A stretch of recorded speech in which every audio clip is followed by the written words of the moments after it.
अगर आपके पहले चैप्टर का ही नाम और फर्स्ट चैप्टर का ही नाम लास्ट हो, लास्ट लेसन, यस, आज बात लास्ट लेसन, पहले चैप्टर की, क्लास 12 के पहले चैप्टर की क्या कहानी है।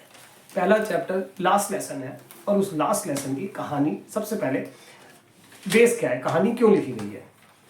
तो कहानी लिखी गई है फ्रांस और जर्मनी के बीच में 1870 में वॉर हुआ था और उस वॉर में फ्रांस आ गया था।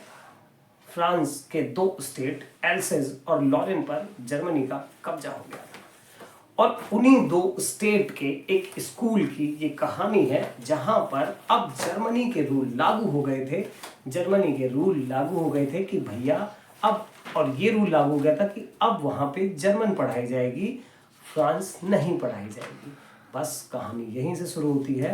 एक स्कूल का सीन है, एल्सेज और लॉरेन के स्टेट के स्कूल का सीन है जहाँ पे जर्मन पढ़ाई जाएगी। अगले दिन से फ्रेंच, उनकी जो भाषा है वो नहीं पढ़ाई जाएगी। आज आखिरी दिन है अपनी भाषा को सलाम कर लेने का और अपनी भाषा से प्यार कर लेने का। और वो जो आखिरी सीन है अपनी भाषा से प्यार कर लेने का, उसमें दो कैरेक्टर जो चैप्टर के हैं। पहला कैरेक्टर एम हेमिल जो कि टीचर हैं, 40 साल से सर्विसेज दे रहे हैं स्कूल में, और दूसरा कैरेक्टर जो लड़का है उस स्कूल में पढ़ता है जिसने पढ़ाई पर बहुत ज़्यादा ध्यान नहीं दिया है, उसका नाम है फ्रेंच। और यहाँ पे एक बात जो लड़के बिल्कुल बेस से समझ रहे हैं चैप्टर को, फ्रेंच और फ्रेंच लैंग्वेज है और फ्रेंच उस लड़के का नाम है जो उस स्कूल में पढ़ता है और एमएमएल साहब टीचर है। बस वहीं का सुबह का सीन है, लड़का स्कूल जा रहा है और इम्पोर्टेंस ऑफ मदर टंग इस चैप्टर में बताई गई है कि मातृभाषा की क्या इम्पोर्टेंस होती है। जब आप गुलाम हो जाते हैं तो छीन ली जाती है, और अगर आपकी भाषा गुलाम हो गई है तो आप भी गुलाम हो गए हैं। बस वो लड़का स्कूल जा रहा है, कहानी वहीं से शुरू होती है कि मैंने पहली लाइन जो चैप्टर की है वो यहाँ से ही है। एमएमएल नरेशन कर रहा है, जो लड़का है, जो फ्रेंच है लड़का, वो नरेशन कर रहा है, वही कहानी को बता रहा है। और पहली लाइन जो चैप्टर की शुरू होती है, I started a school let that morning, इस लाइन से शुरू होता है कि उस दिन मैंने स्कूल थोड़ा लेट जाना शुरू किया।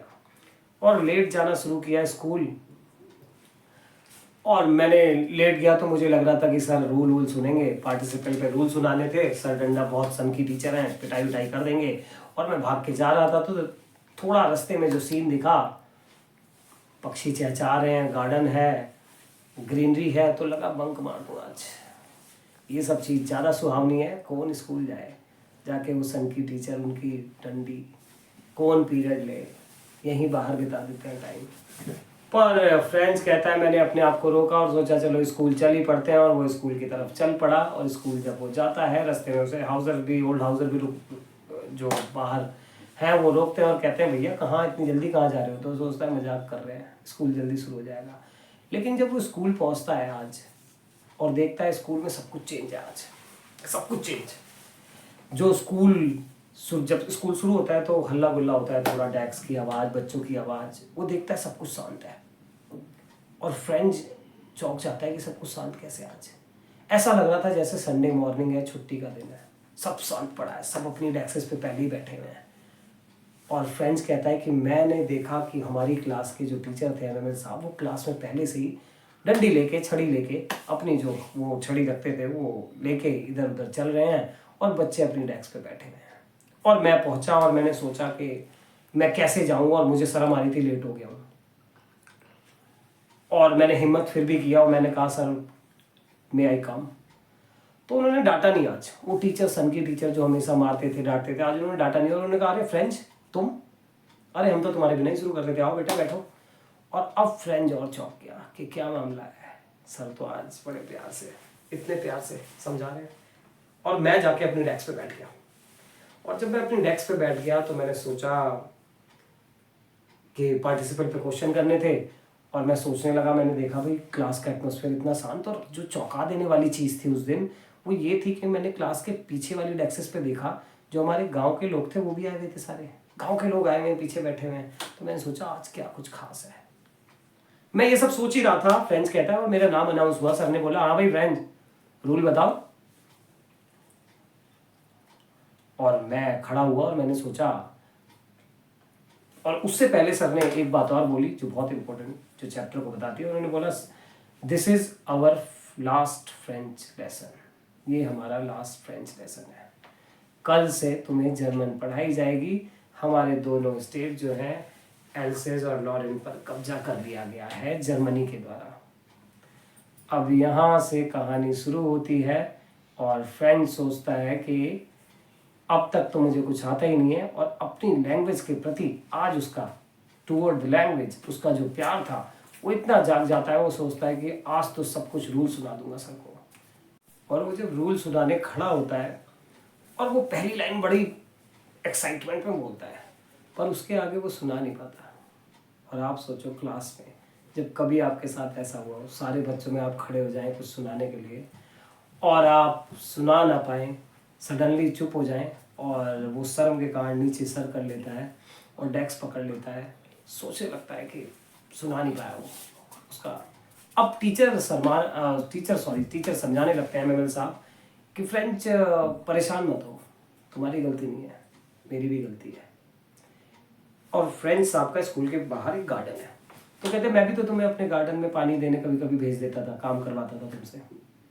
तुम्हारे पेरेंट्स की भी गलती है, तुम्हारी अकेले की गलती नहीं है, मेरी भी गलती है। हम लोगों ने ध्यान दिया ही नहीं।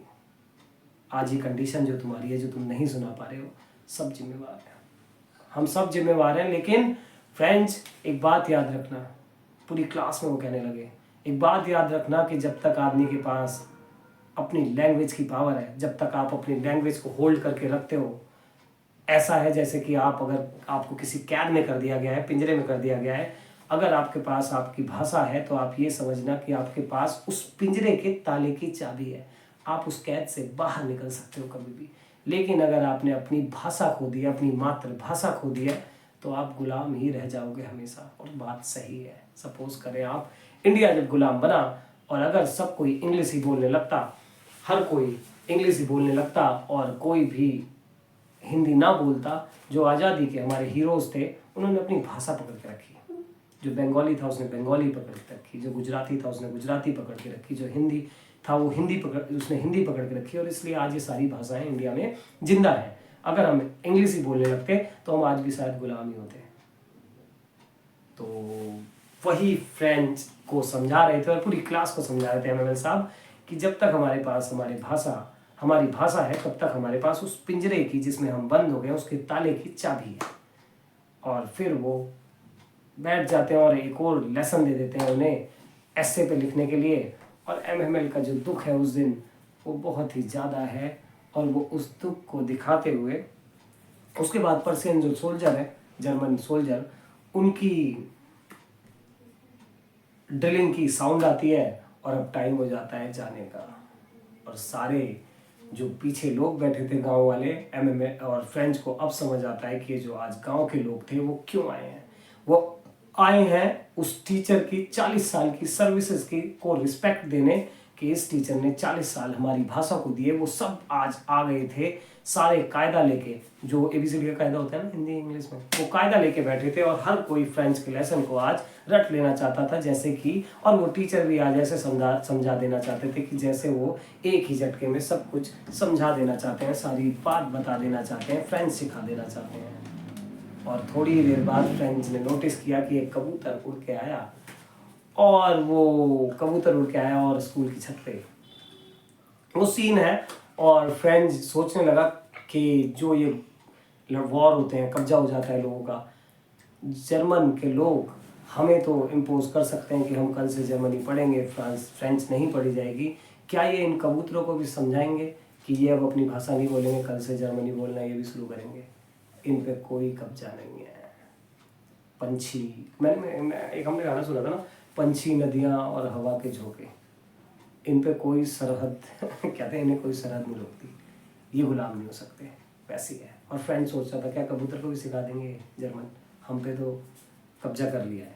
और उसके बाद टाइम हो जाता है, 12 पे सुई आती है, टीचर की बहन की आवाज़ आती है कि भैया हमें चलना है। और अब टीचर खड़े हो जाते हैं और फ्रेंच कहता है कि आज उन्होंने अपने वो ड्रेस पहन रखी थी जो कभी वो इंस्पेक्शन पे पहनते थे, और लास्ट में वो इतने दुखी हो जाते हैं कि बोर्ड पे जितनी हिम्मत है उनके अंदर चौक उठाते हैं एक टुकड़ा और लास्ट में लिखते हैं वीव ला फ्रांस।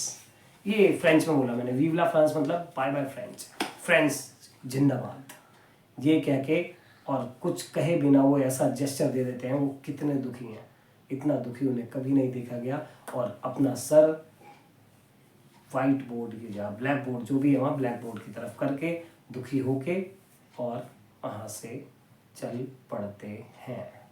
यही है फ्रेंड्स लास्ट लेसन, और सारे चैप्टर्स की वीडियो ऐसे ही तसल्ली से, और अगर कोई कमी और क्वेश्चन आंसर्स भी इंपॉर्टेंट अब हम करेंगे, सारे चैप्टर्स, सारे इंपॉर्टेंट क्वेश्चन आंसर्स और सारे चैप्टर्स की वीडियो भी। So keep watching math. कुछ सुधार भी अगर जरूरत हो तो कमेंट जरूर करें।